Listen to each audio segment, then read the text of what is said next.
Hello, beautiful soul! Welcome back to my channel. This is my channel, Amir from Japan, Kabayan. Virgo, marami tayong card. This reading is for you. Tingnan natin yung full moon reading. Ganda nung card mo. Umpisahan na natin. Okay. Umpisa natin dito.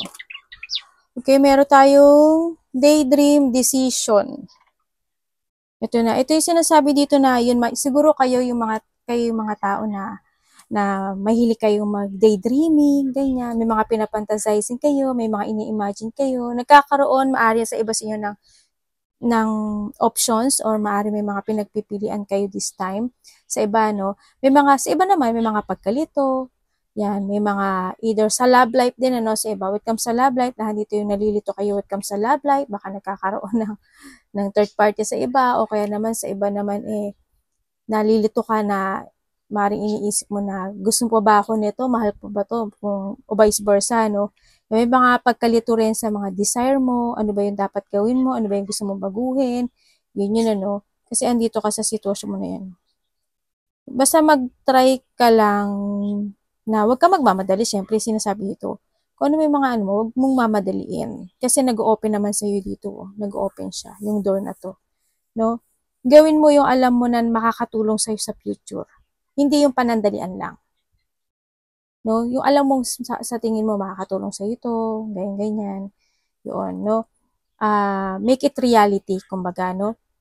Do your passion. Sinasabi rin dito, huwag ka lang mag-daydreaming, ang sinasabi rin dito, kasi andito ka sa pag-daydream. Huwag ka lang mag-daydreaming. Daydreaming ka na, fantasizing ka ng fantasizing, pero kailangan mo ding mag-action dyan, di ba? We have the 4. Uy. Also 4 kasi this is you, no? You or a family, ganyan. Yung mga manifestation mo. Titira mo nandiyan si Rainbow, di ba?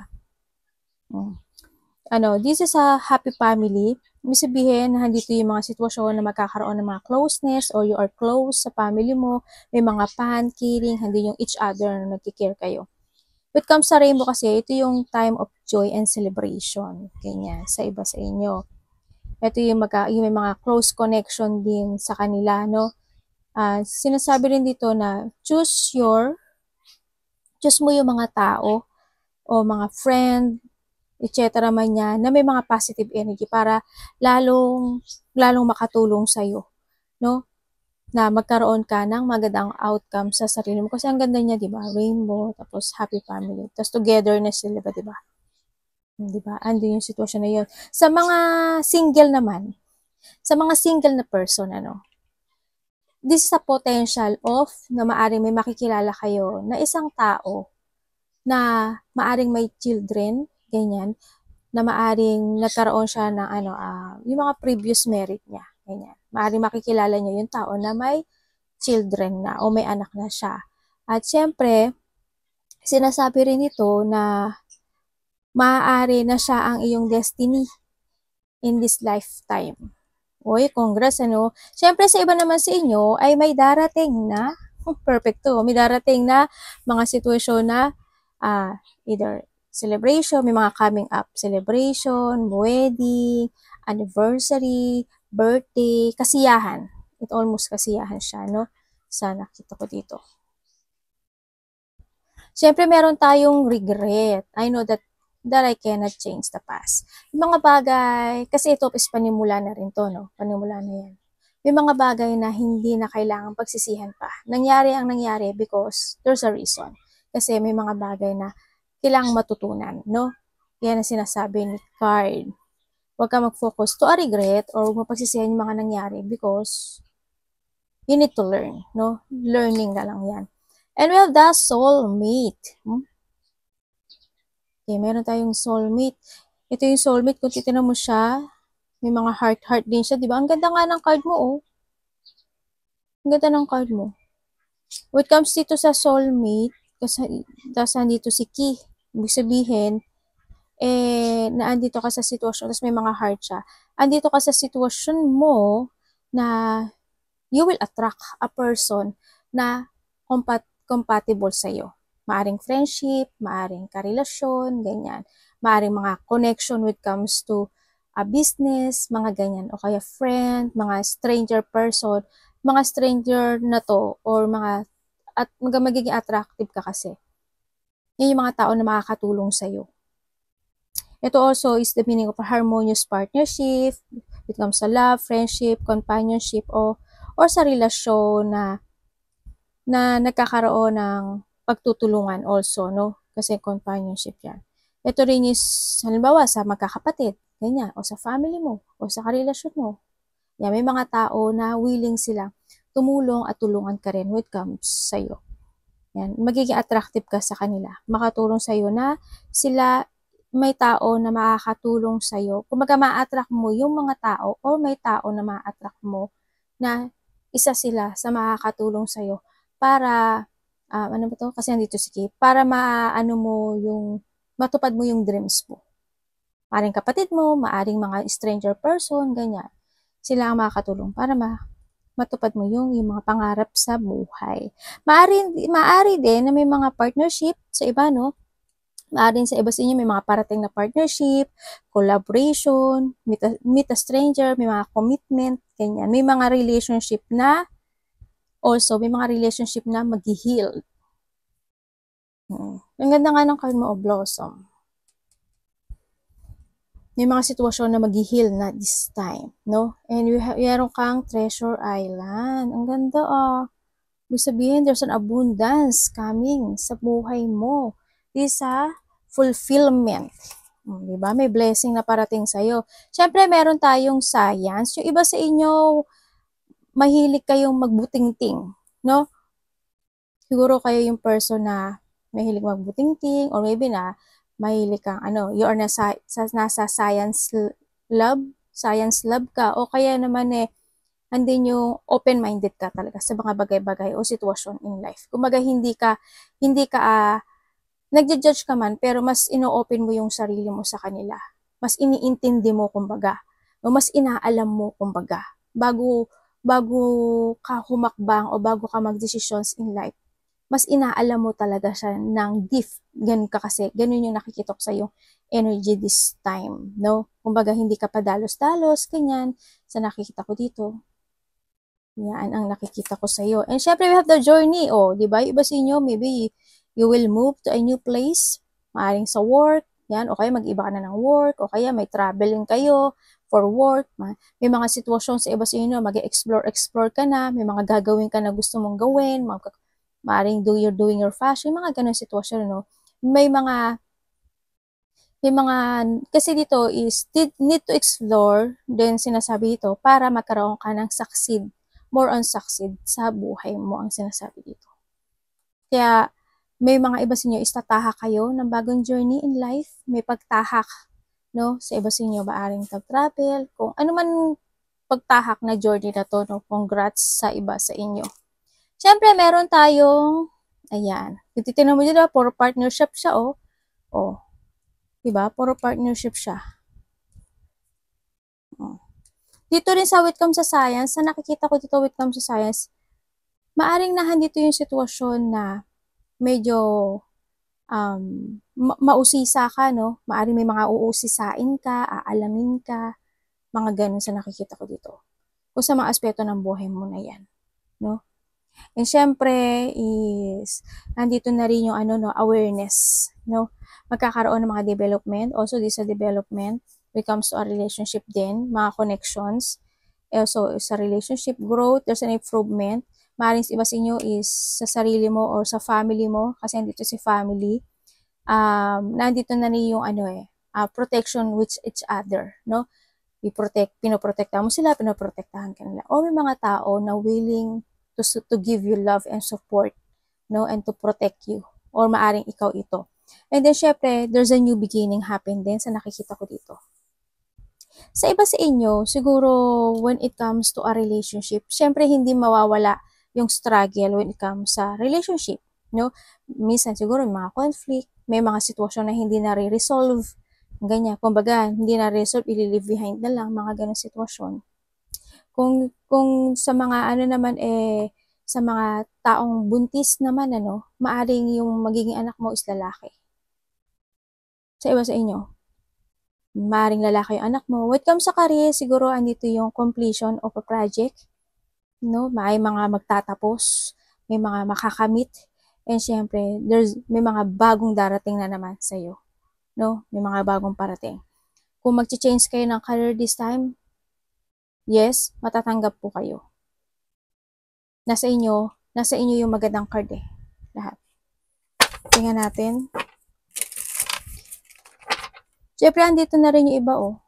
So, iba sa inyo, siguro, andito ka na sa sitwasyon mo na you're try to invest more to yourself dito, lalo na iba sa inyo siguro, may mga changes of food, ganyan, o kaya, meron kayong mga,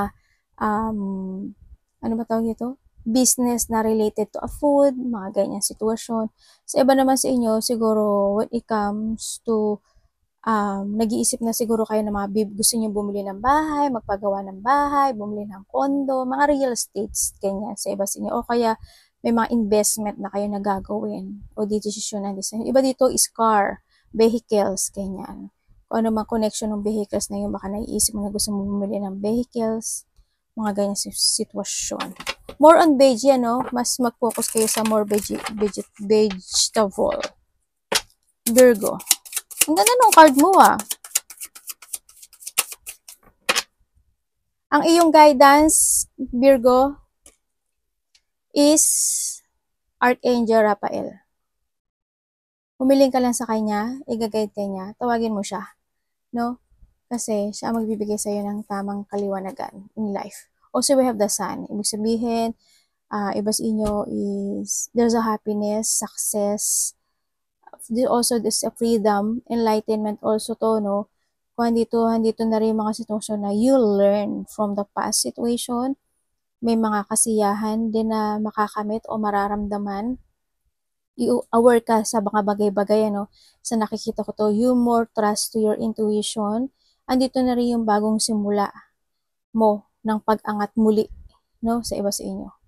Parang pag-angat muli ng inyong kinang.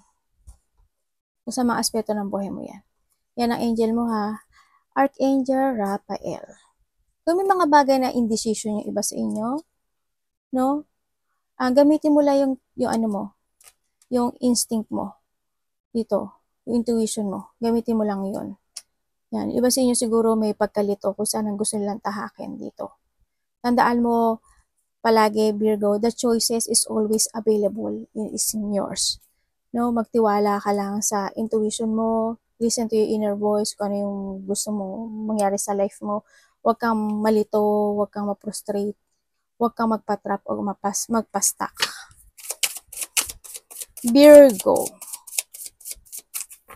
Pero magiging maganda sa'yo kasi there's a bloom.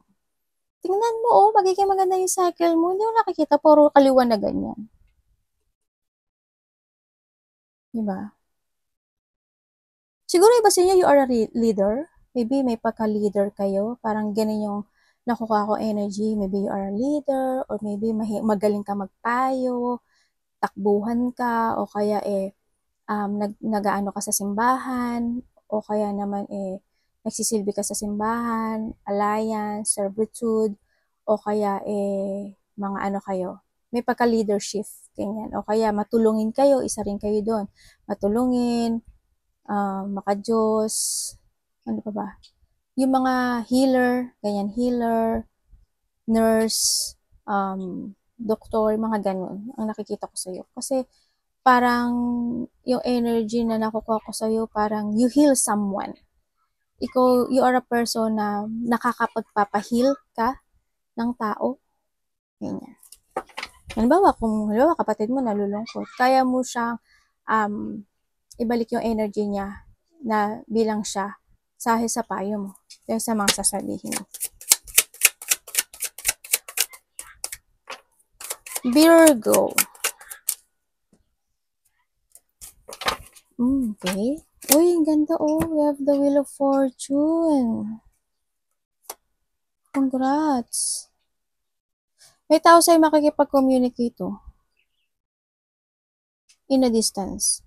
Nasa sa'yo si Fortune. The good luck is in yours. The good karma is coming also. A fortune. There's a changes of a fortune sa buhay mo. sa nakikita ko dito. Kasi ang nakikita ko dito, mag-change yung fortune mo. Oh. May bagong pagtahak, no? Maaring opportunity o may mga bago ka nang umpisahan o may mga potential ending situation sa iba sa inyo. This is a beginning of a cycle.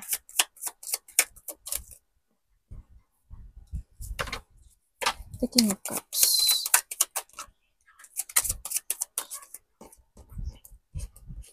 Sa iba sa inyo, di ba nananakit yung likod nyo o may taong may sakit sa bandang likod? When it comes dito, uy, we have the Lovers.